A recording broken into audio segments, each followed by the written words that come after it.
Hello and welcome everyone. My name is Tess Taylor and I'm a specialist in the Community Education Department at MDA. We're thrilled to have you join us for today's webinar on sibling support. This learning event is part of our larger MDA community education program, which focuses on bringing the neuromuscular disease community together around education and resources. Be sure to visit the community education section on mda.org for updates on upcoming events and stick around at the end of the webinar for more specifics on our programming. We are recording today's event and we'll be posting it to the website for on-demand viewing at a later date. If you are joining us live, please note that all phone lines have been muted, but we are looking forward to your questions today. We'll have a Q&A session at the end of the webinar with today's presenter. Feel free to type in your questions using the chat feature as you think of them, and we will get to as many questions as we can after the presentation. MDA would like to thank our sponsor, Edgewise Therapeutics, for partnering with us to bring you today's webinar. For nearly 75 years, MDA has led the way in funding research to accelerate the development of new treatments, expanding access to care and clinical trials through the MDA Care Center Network, and advocating for access and inclusion for the neuromuscular disease community. Now it is my pleasure to introduce today's speaker, Emily Holl. Emily is the director of the Sibling Support Project, the first national program dedicated to supporting siblings of people with developmental and health concerns. A social worker and sibling herself, Emily has published research and written in blogs, magazines, and books such as Thicker Than Water. She co-edited the Sibling Survival Guide, Indispensable Information for Adult Brothers and Sisters of People with Disabilities. Emily earned a BA from the University of Massachusetts, a Master's of Fine Arts from Columbia University, and a Master's of Social Work from Hunter College at the City University of New York. Hi, Emily. Thank you so much for being here today. I'm now going to stop sharing my slides and turn the time over to you. Wonderful. Thanks so much, Tess, and thanks to MDA for hosting today's webinar and for shining the spotlight on siblings. We always appreciate so much when organizations that have a real commitment to family support remember that siblings are an important part of families. So we really, really appreciate that. I'm going to go ahead and share my screen. There we go. Hopefully you can see my slide. We sure can. Thank you, Emily. Great. Fantastic. Well, I would love to start by just giving you guys a sense of what our agenda will be for the next hour or so. We are going to do an overview of sibling experiences. We're going to start with some unique concerns that siblings experience, and we're going to then flip the switch and talk about opportunities, which are just as many and just as important. And we really like to emphasize those silver linings that siblings experience, in our work at the Sibling Support Project, because I think all too often people think about, the challenges and the barriers that many siblings experience, but I think less often we focus on the good stuff. And with siblings, there is a lot of good stuff that I want to share. Then we're going to sort of turn our attention to a few practical strategies for sibling support. And finally, I'm going to share some sibling support resources with you. We will have some time for Q&A after the presentation, and I really hope that you guys have questions. I would love to have some dialogue at the end of this, especially for the people who are watching this after the fact, after today. I know a lot of people signed up for this webinar, and I anticipate that there will be quite a few watching this after today. So I would love to hear your questions, because I'm sure that there are folks out there who will have similar questions. So Tess told you a little bit about the Sibling Support Project already. As she said, we are the first national program in the US dedicated entirely to supporting siblings of people with developmental health and mental health concerns. We are a proud program of Kindering, which is located just outside of Seattle here in Washington State. And Kindering is actually Washington State's largest neurodevelopmental center. We are kind of a unique program at Kindering because our reach is far beyond the state of Washington, all across the country. And I should probably replace this graphic with a globe, because we are able to support siblings literally around the world. The way we do that is, first of all, through our education opportunities like today. Webinars, workshops, trainings. We also have a number of books that we have published, not only for siblings, but also written largely by siblings. And you can check those out on our website.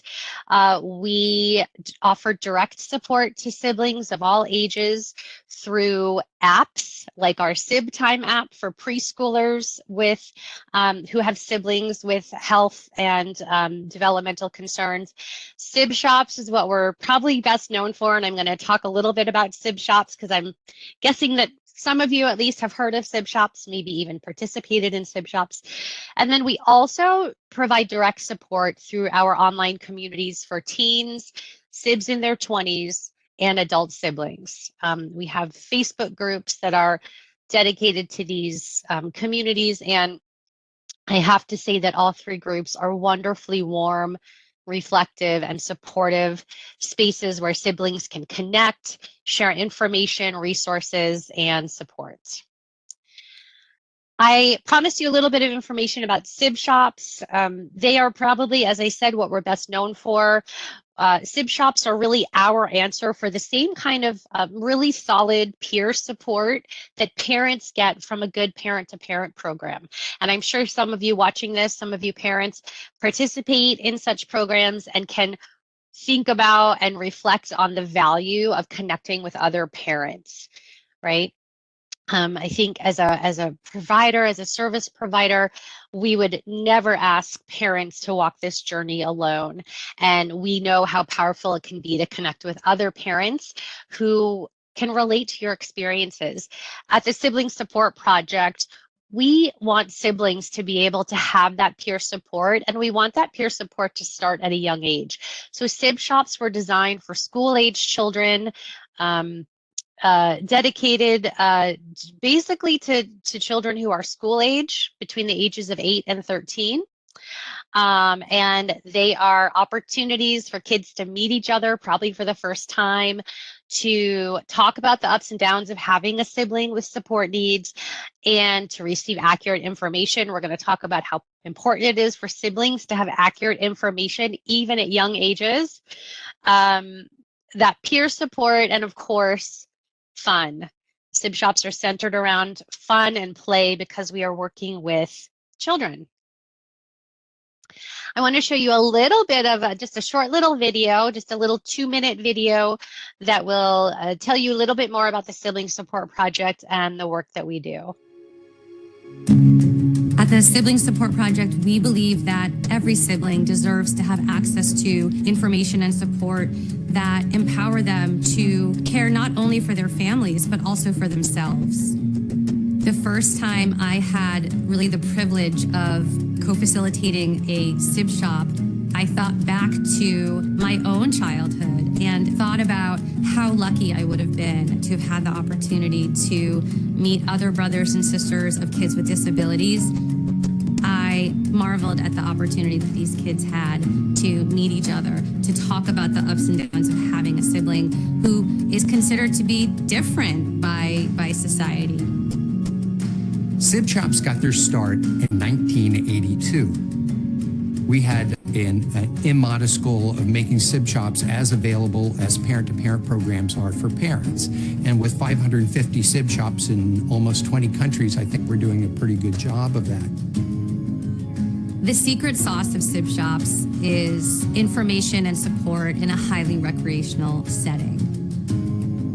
Play does a remarkable job of bringing kids together. When it's time to sit down and talk, they're more likely to want to talk because all these barriers have been broken down with the playful activities they've been engaging in. There's an unspoken connection that you see on their faces, that you hear in their stories, and you see them nodding and acknowledging each other's experiences, and that really is the greatest joy of the work that we do. If we support young Sibs, validate them, inform them, heck, celebrate them, we increase the chances that they will elect to remain lovingly involved in the lives of their brothers and sisters when their parents no longer can. Siblings really are the next generation of caregivers. They say it takes a village, and when it comes to supporting a person with a disability, that's really very true.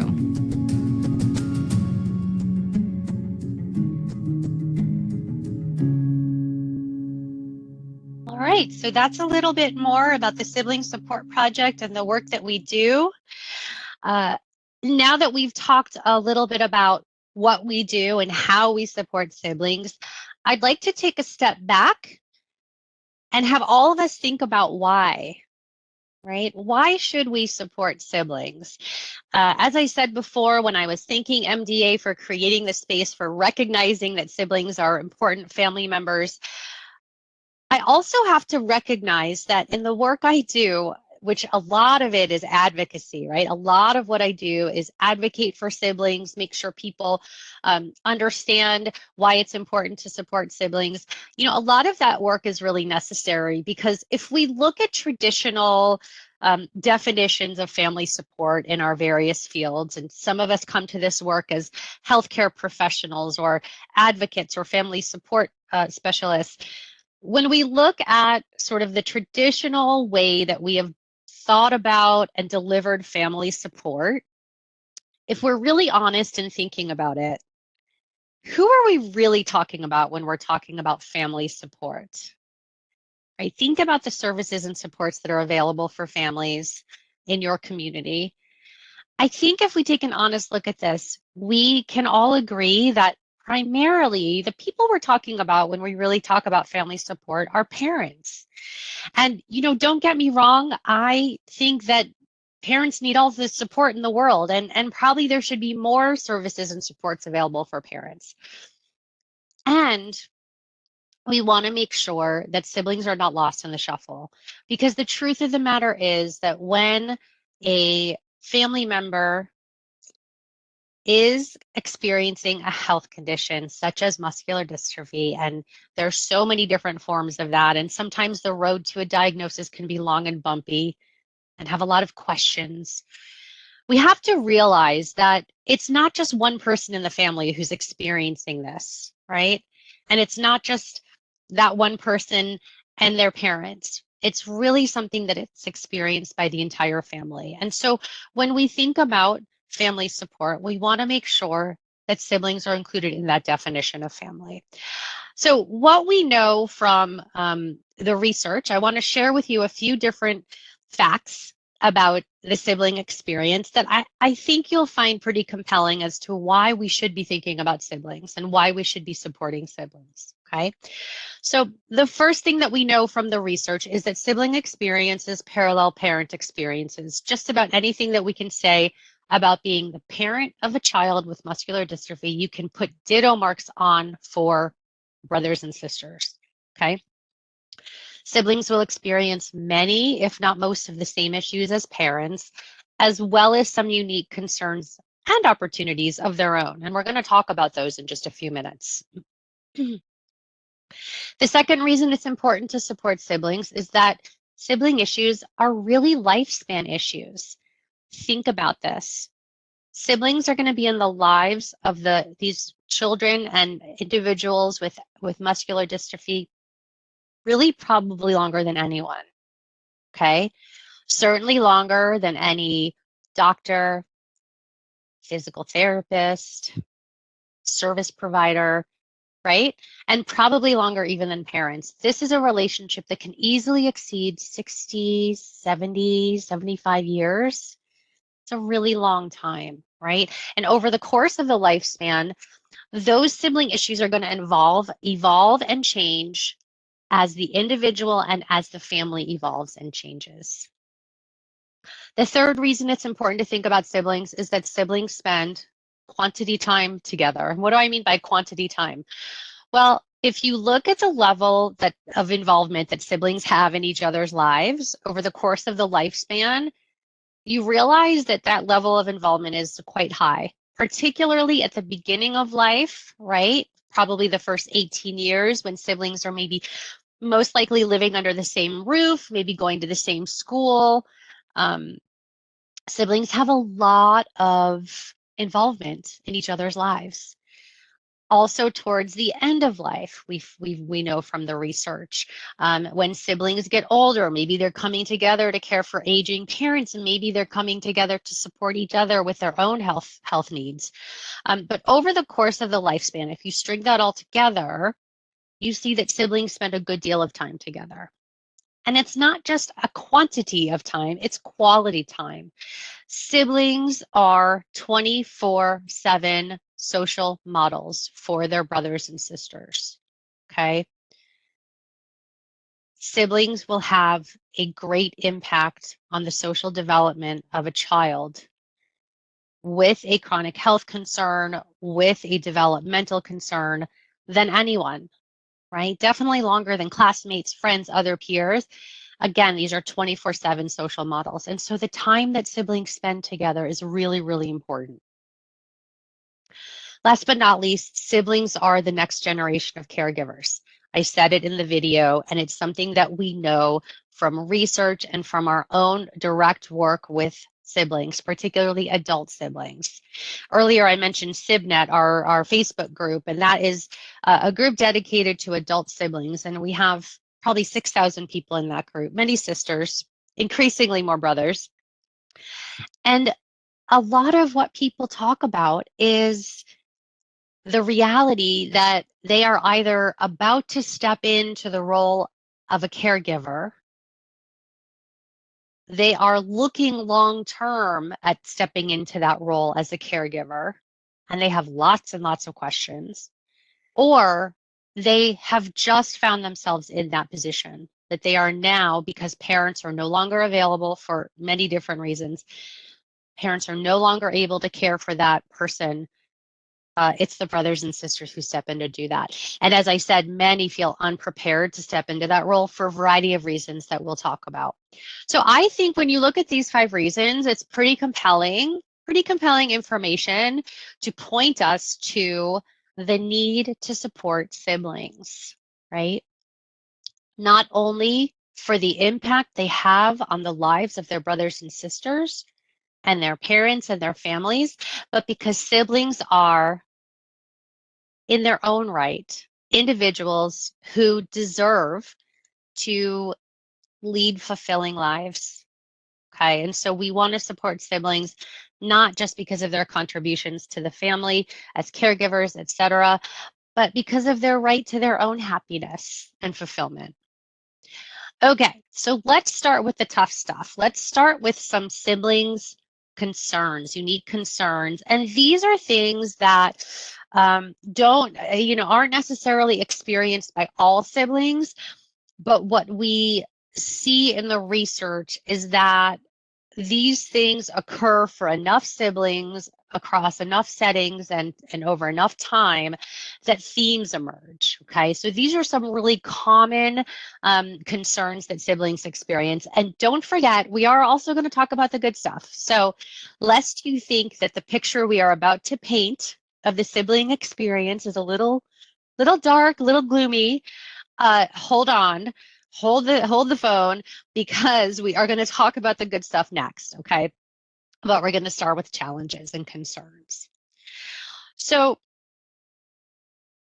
the first thing I want to talk about is the need for information. And, I mentioned earlier that we have siblings in our Facebook groups, and we know of siblings across different settings who step into the role of caregiver or are looking down the road to the time when they will step in as a caregiver and feel very, very unprepared. There's a lot of research on caregiving in the sibling space, and the fact that many, many adult siblings feel really, really underprepared to step into this role.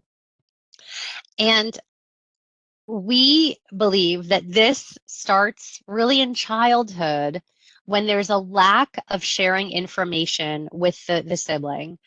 And I think when you think about it, parents, where do parents get information from? Parents have access to professionals, research, data. Sometimes when I do this in a group setting and I ask people, where do parents get their information from? The first answer is usually Google, and that scares me a little bit. Like, yes, but let's let's consider the source, but parents also have judgment and can discern, right, what's a reliable source for information and maybe what isn't. So parents have all of these sources of information about muscular dystrophy. Yes? Where do siblings get their information about muscular dystrophy? Where are they getting their information? Especially think about kids. Well, if they're lucky, most of you are thinking, right? Wouldn't they get it from their parents? Yes, yes, if they're lucky, they are. They're getting accurate, timely information in language that they can understand from their parents, right? That's the natural thought, the natural source. But the reality is, and I believe it really is for the best and most loving reasons, the reality is that parents are not often sharing information about the diagnosis, about the treatment plan, about the prognosis. And I say for the best and most loving reasons because I think many parents want to protect their other kids. They don't want to burden them or worry them or confuse them. As I said before, the road to a diagnosis might be long and bumpy. I know some of you have walked that bumpy path and it's not fun. And it can be really hard to think about answering questions from your child if you're not sure yourself of what's going on or what you would tell them that could be helpful and true. But as I said before, the reality is that kids are also experiencing this. Siblings are also experiencing this. And by not sharing information and not talking about it, parents are unintentionally sending a signal that it's not okay to ask questions and that this topic is off limits, right? This is taboo. There's a stigma here. That can also really prevent kids from feeling okay to feel their feelings about the situation, right? If it's something we're not allowed to talk about, probably it's not okay to feel those tough feelings that come along with this territory. So kids need information in age-appropriate language so that they can explain the diagnosis, the condition, to themselves, especially when they're little, because you know what littles do when they don't have accurate information, right? Young, especially young children, they piece together an understanding of the world based on what they can see, what they observe, the routines and rituals around them. So, you know, they'll maybe put the puzzle pieces together in not the most accurate ways, right? If they don't have accurate information from parents. This can be especially tricky when they start to wonder and have questions such as, will I also catch this? Did I cause this? You know, we were playing really rough the other day and we were wrestling and maybe it was something that I did to cause this in my brother or in my sister, right? So we really want kids to have accurate information and not to put those pieces together in ways that don't necessarily fit.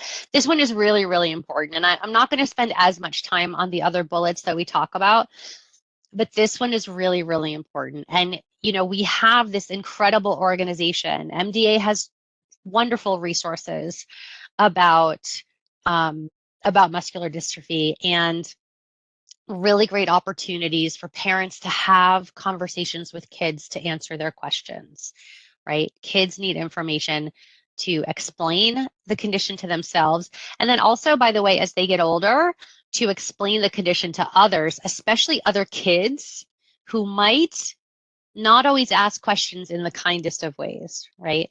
What's wrong with your brother? Why does he walk like that, right? So we want kids to be able to have information to respond to that and say, well, actually, he has something called muscular dystrophy and it affects the way he walks. Enough said, right? That can be enough to kind of quiet that conversation that maybe that child doesn't want to be having. Over-identification, right?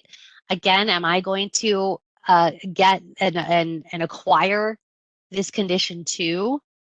Isolation, the feeling that many parents experience that, gosh, I don't know that other families in my community can relate to our experience because they just aren't going through it, right? No one's going to understand. This can be especially true for kids who've never met another sibling of a child with muscular dystrophy. They might feel like they're the only child in the world. So that isolation can be really, really difficult, not only from peers, the community, but also isolation from the process and information like we talked about before. Why does my sister have to go back to the doctor? Right? She was just there. What's going on now? So isolation from that whole process. Increased caregiving. Many siblings are little caregivers. We talk a lot about parentification in the sibling space and having responsibility put on the sibling to help with the daily care of their brothers and sisters. This is especially true in single parent homes, and it's especially true for older siblings. Resentment. We could do a whole day talking about resentment. And I'm sure that you parents who are watching this, you know what I'm talking about because you've either experienced it or you've worried about it. All of the time and energy required to care for a child with muscular dystrophy or an adult with muscular dystrophy. It can be easy to understand why, when all of these family resources, parental time, attention, financial resources, when family decisions about where we go, what we can do we go on vacation, are we able to do things out in the community, when all of these things seem to revolve around one person in the family, it's really easy to understand why other family members, especially siblings, could feel resentful, jealous of the time, the attention. And we talk a lot in the sibling space about, helping parents explain to their kids the difference between equality and equity, right? Equality being you all get the same thing, as opposed to equity, which is each of you will get what you need, especially what you need just for you. That's going to make sense for you. That can be a really tough concept for especially a child, because as you know, for kids, fairness is everything, right?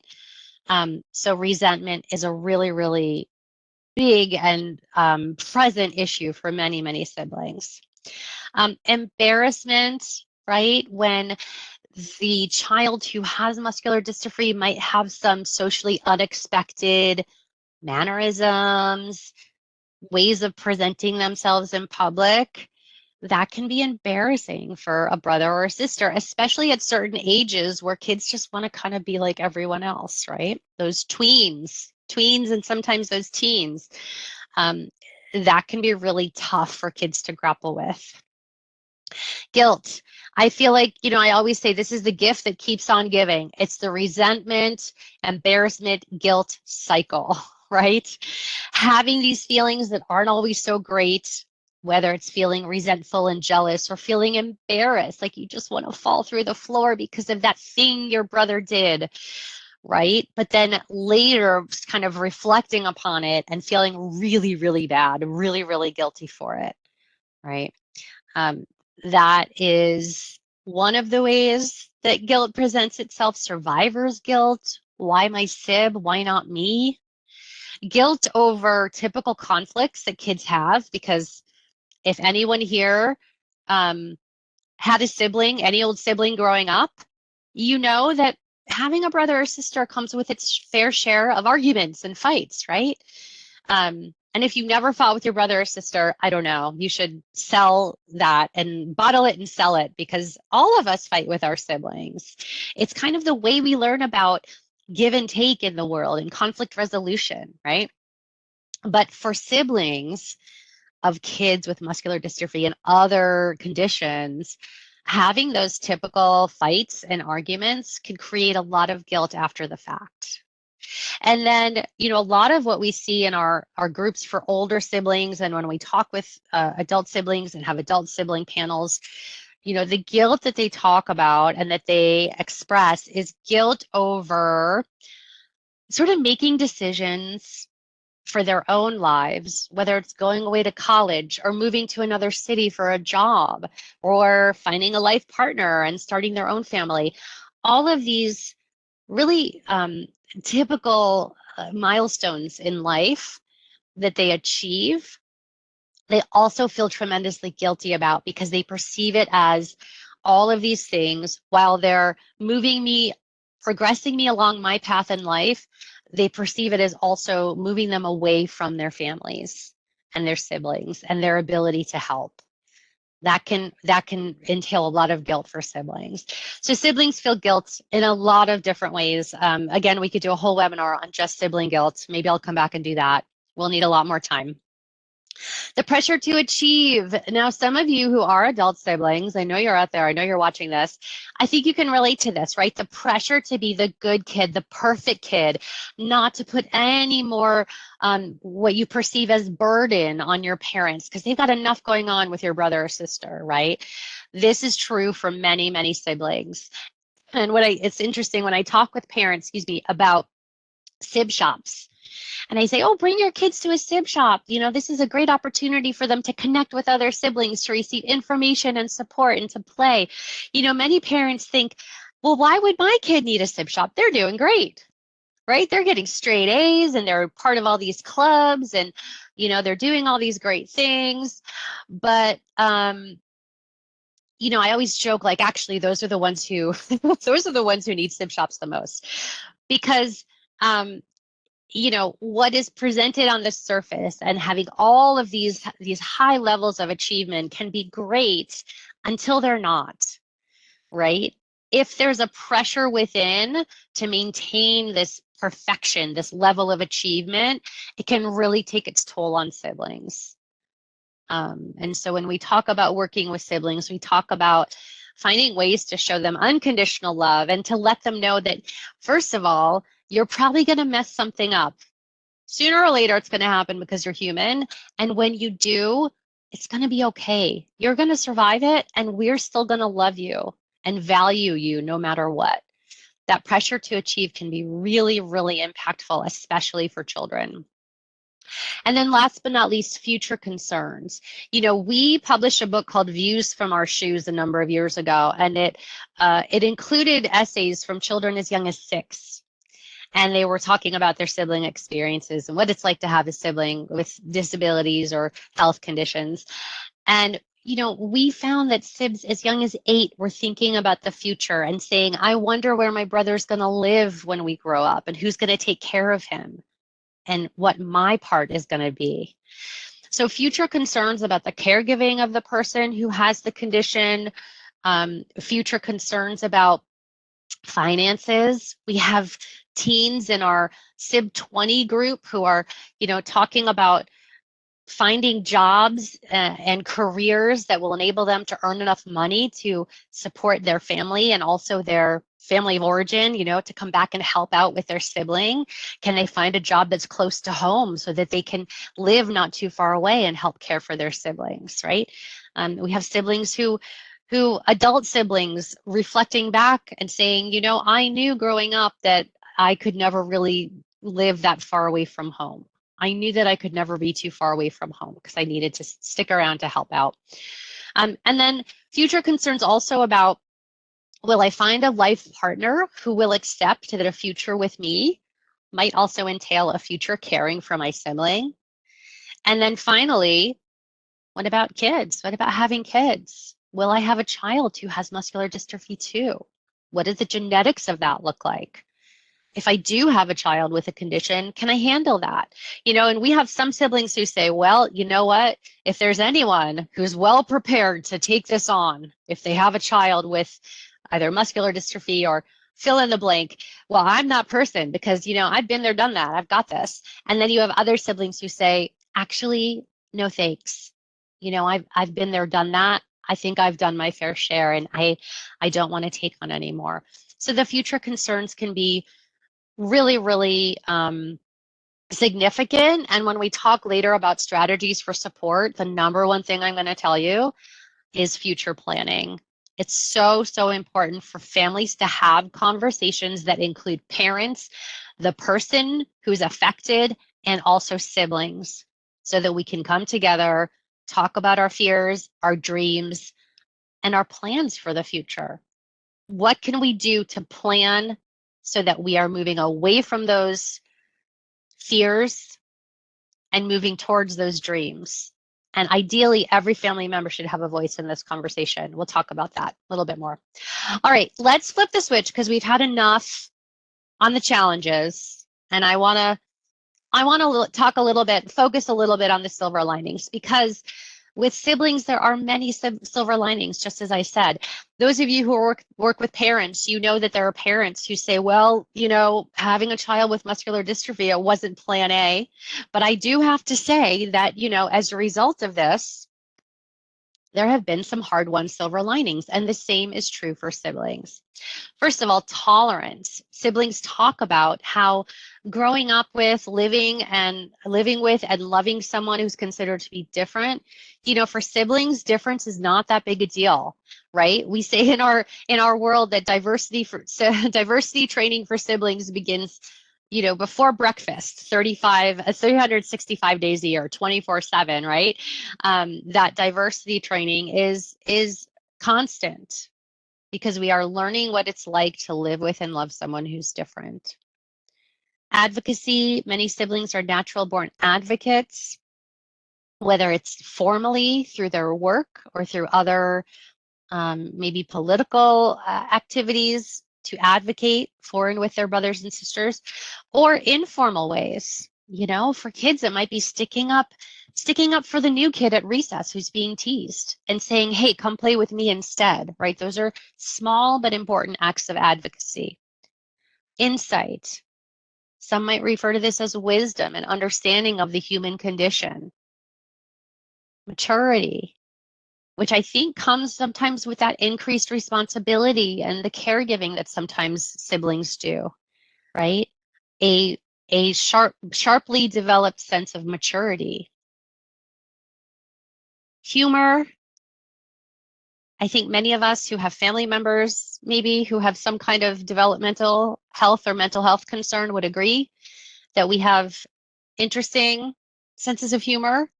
But, you know, humor is a great coping mechanism. It's a great skill to have to respond to sometimes the really stressful challenges of life. Sometimes we just have to laugh, right, at the sometimes absurd situations we find ourselves in. Vocation. Many siblings find their way into helping professions. The research supports it. Pride, the tremendous pride that siblings take in their relationships with their brothers and sisters, in the accomplishments, large and small, of their brothers and sisters. Inspiration. If my brother or sister can go out into the world every day and strive to achieve their goals, and especially since that's a world that isn't always so accepting of people who are different, I am inspired to go out and do my best as well. Appreciation for their families, for their own health, right? And last but not least, loyalty. Loyalty to their brothers and sisters, to their families, to their friends who passed the litmus test. We have this expression in the sibling community that, you know, our brothers and sisters can be a little bit of a litmus test to see how our friends and potential partners are going to respond to our brothers and sisters, right? That tells us a lot about who they are as a person. And so once we let someone in, they pass the litmus test, we demonstrate tremendous loyalty once they're in that circle with our beloved friends and family members. Okay, I next want to talk about how we can support siblings and share some practical strategies for sibling support, okay? To address some of the challenges we talked about earlier. The first way is to provide siblings with age-appropriate and culturally responsive information. This is super, super important because, as I said, the need for information is one of the biggest ways that the sibling experience parallels the parent experience. Siblings need information about their brother or sister's condition. Written information is great. Access to professionals is even better, right? As I said before, MDA has some wonderful resources that I hope that parents are sharing with their other children. Next, offer opportunities for siblings to meet other sibs.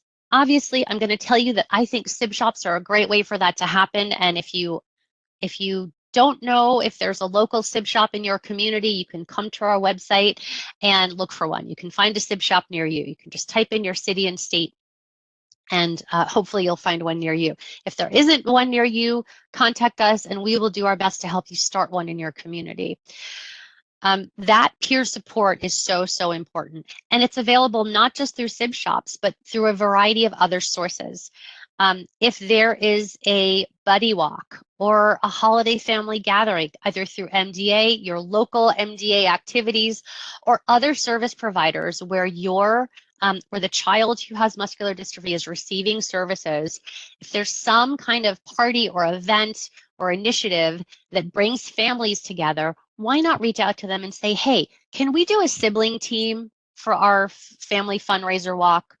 Or we're having a holiday party. Can we carve out an activity just for the siblings to do together, maybe cupcake decorating or whatever? Play dates, if parents are scheduling play dates, think about, are there brothers and sisters at home that could also meet one another? Peer support is so important. Encourage good communication with typically developing children. And, this is probably the most important thing I'm going to tell you today. And that is that siblings want to be heard and validated. So when we talk about good communication, we talk about really making sure that siblings feel heard and validated. And it's maybe creating space by asking questions, right? There's a lot going on with your sister right now. How are you doing with all this? What is this like for you? Those open-ended questions. And then really validating their responses, right? Through verbal cues, nonverbal cues, by nodding, by making eye contact, by asking questions, right? And then most importantly, validating. Oh, I can understand why you feel that way. I would feel that way too, especially with those tough feelings, right? You know what? I get why you were embarrassed in that situation. I would have been embarrassed too. Or yeah, I see why you were upset at that. It's upsetting. To validate.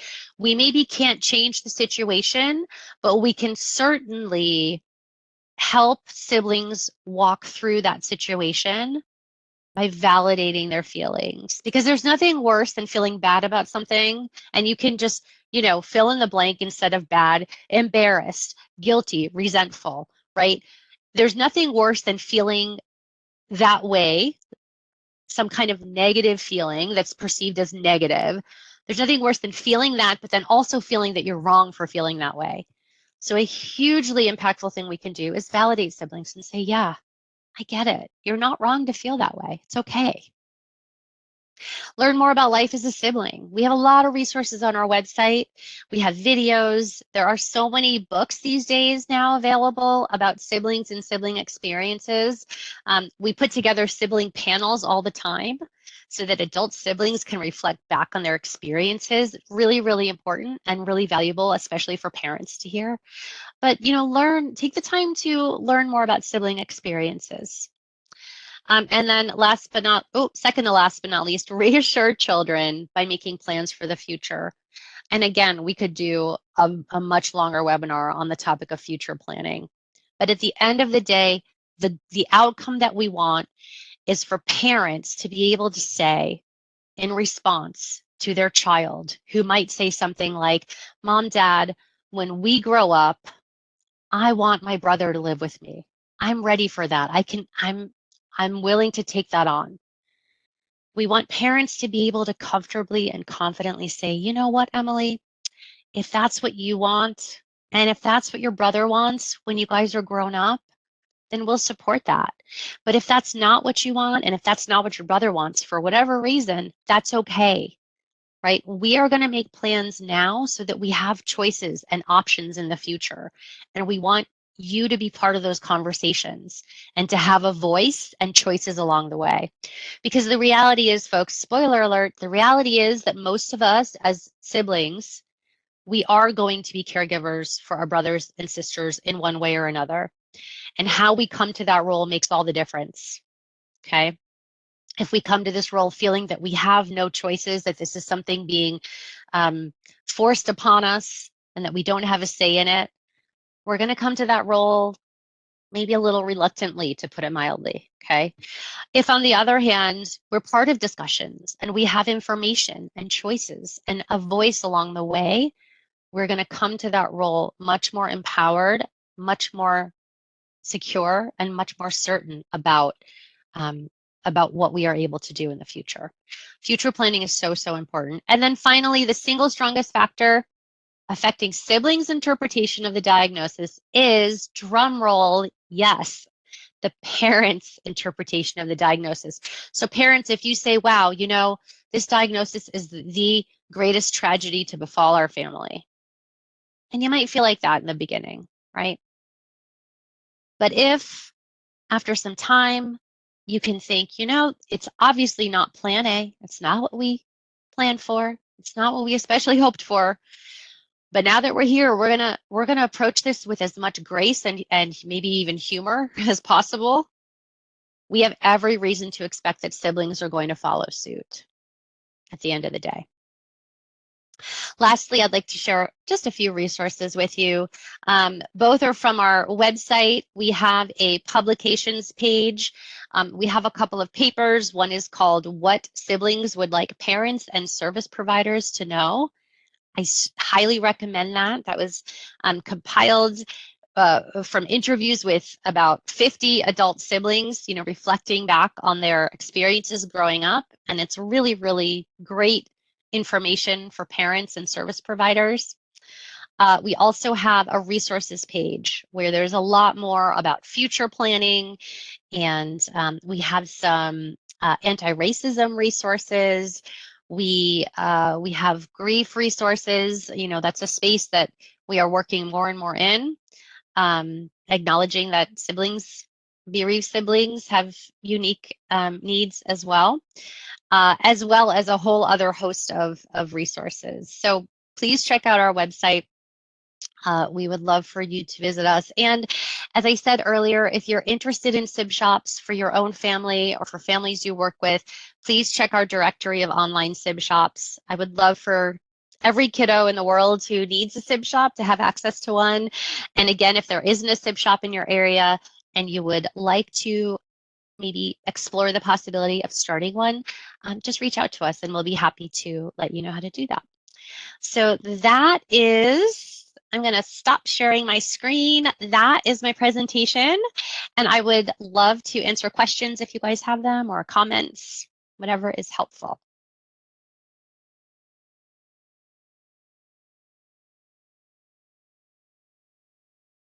I'm so sorry, I forgot to unmute myself before I shared my screen. Thank you so much, Emily. It was very quiet there for a minute. Yeah, so sorry, it's that pregnant pause, right?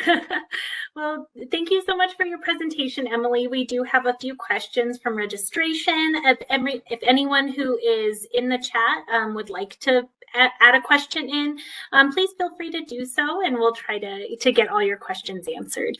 So let's start, Emily, with we had a couple questions from registration.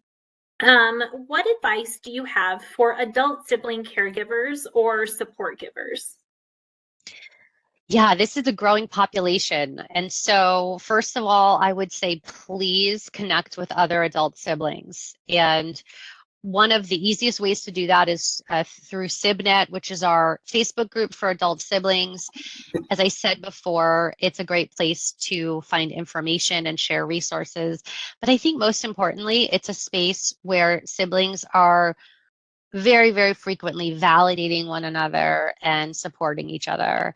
So that's one piece of advice. I mean, the same way that we would recommend this for parents who are caring for children with muscular dystrophy, the siblings have the same need to connect with other people who can really understand their experiences and who are walking a similar path.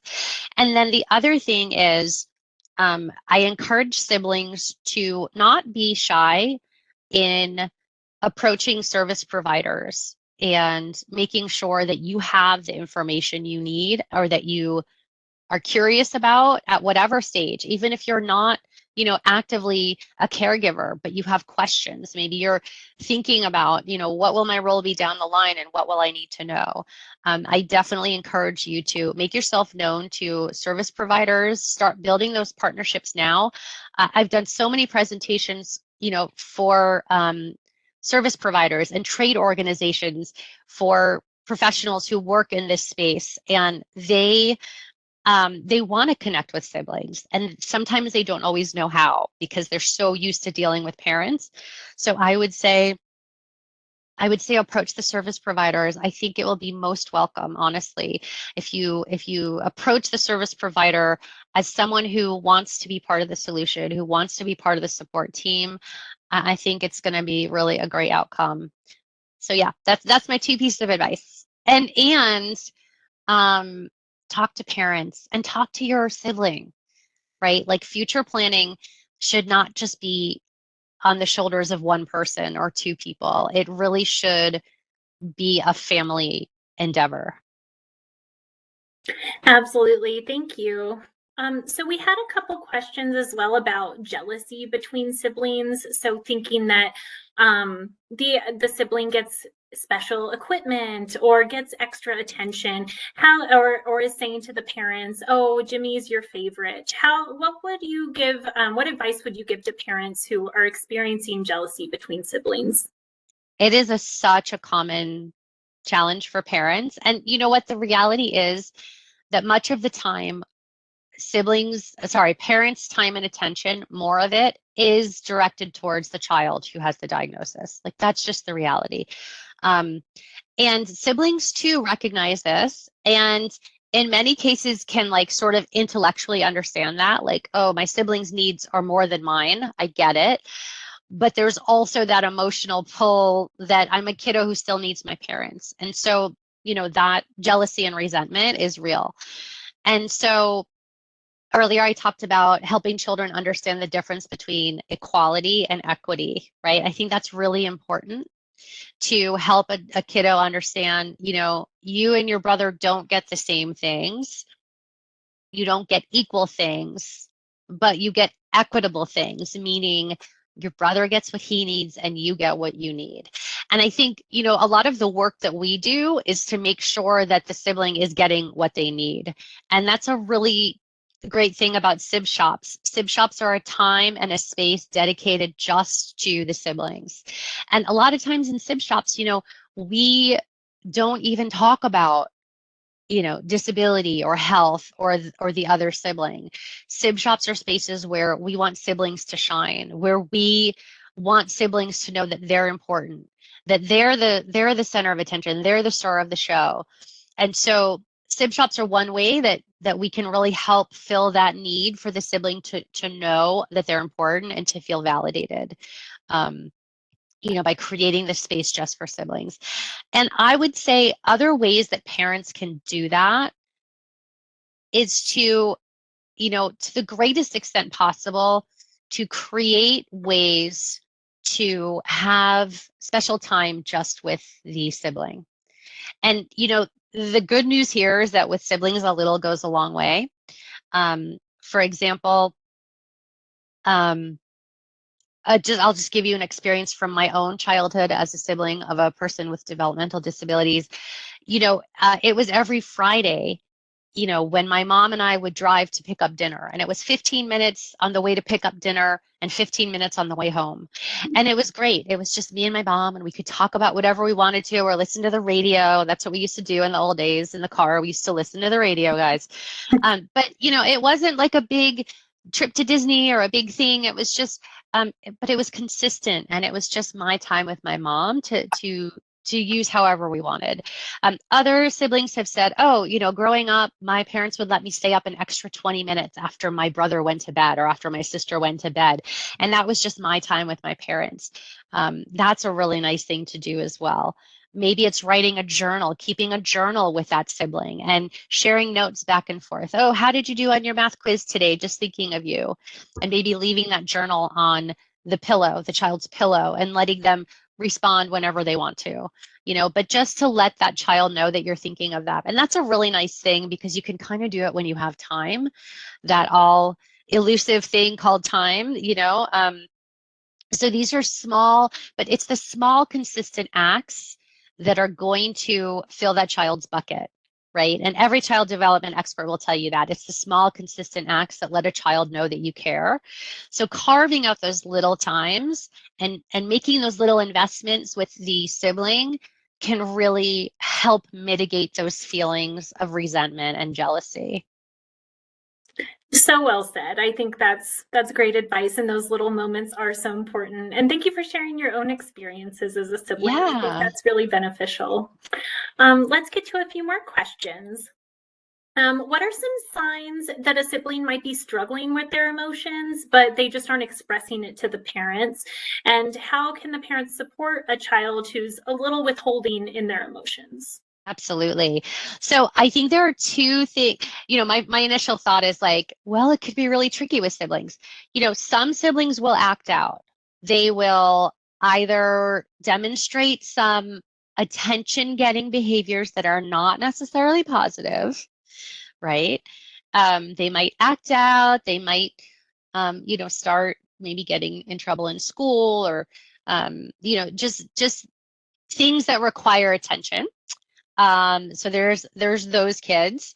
Those are the kids I keep very busy in my sib shops. I keep those kids close to me.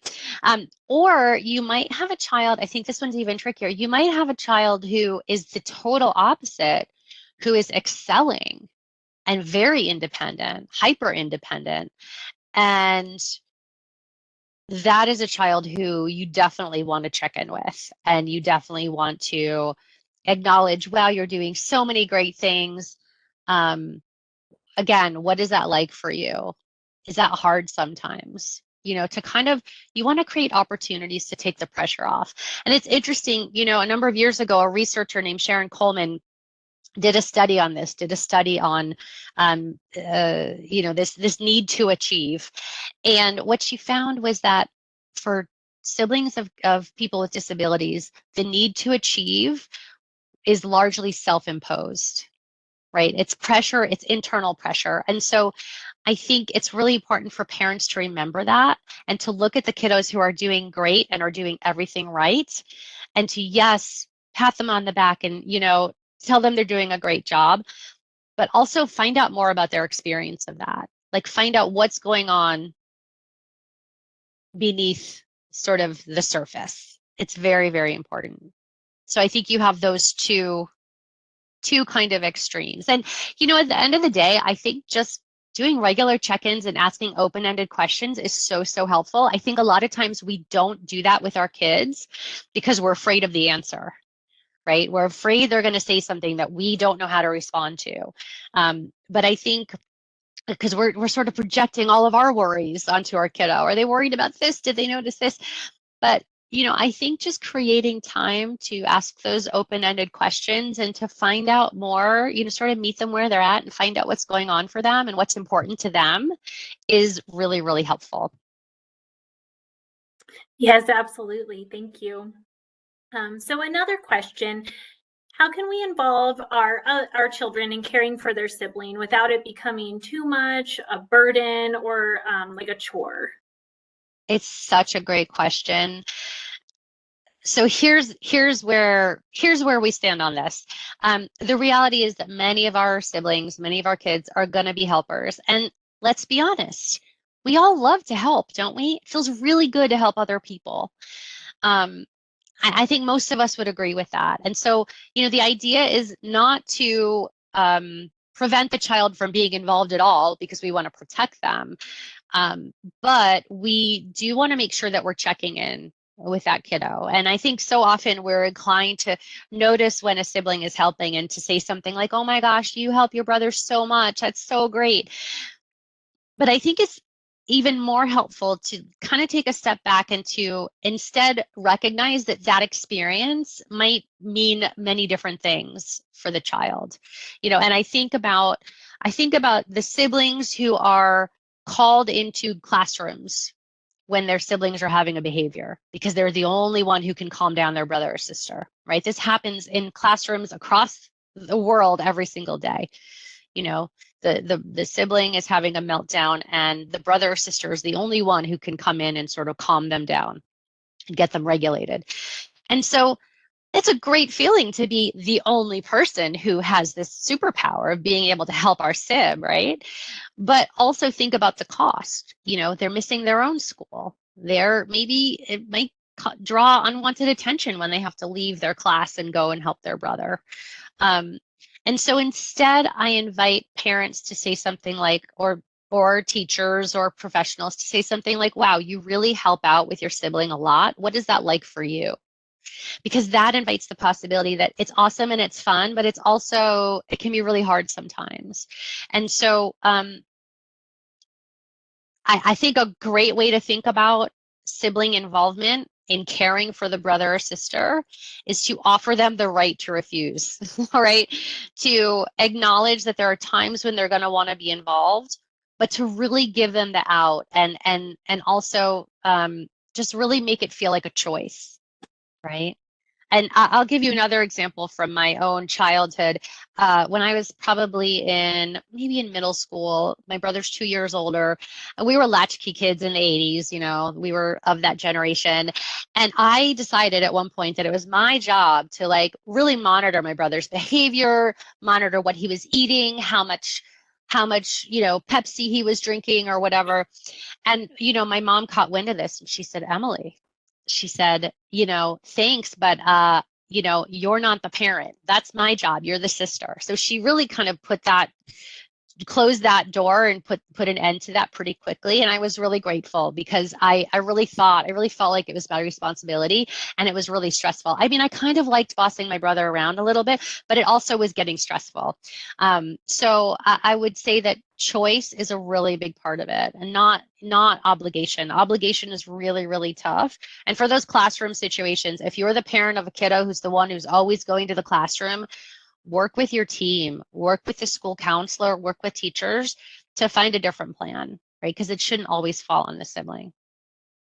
Yeah, absolutely. And MDA does have resources like our teacher's guide, IEP planning that can support your family if you're experiencing anything like that in the classroom. But these are such a great Q&A. I'm really enjoying all your answers. I think we'll have just one more question, and it's a little multifaceted.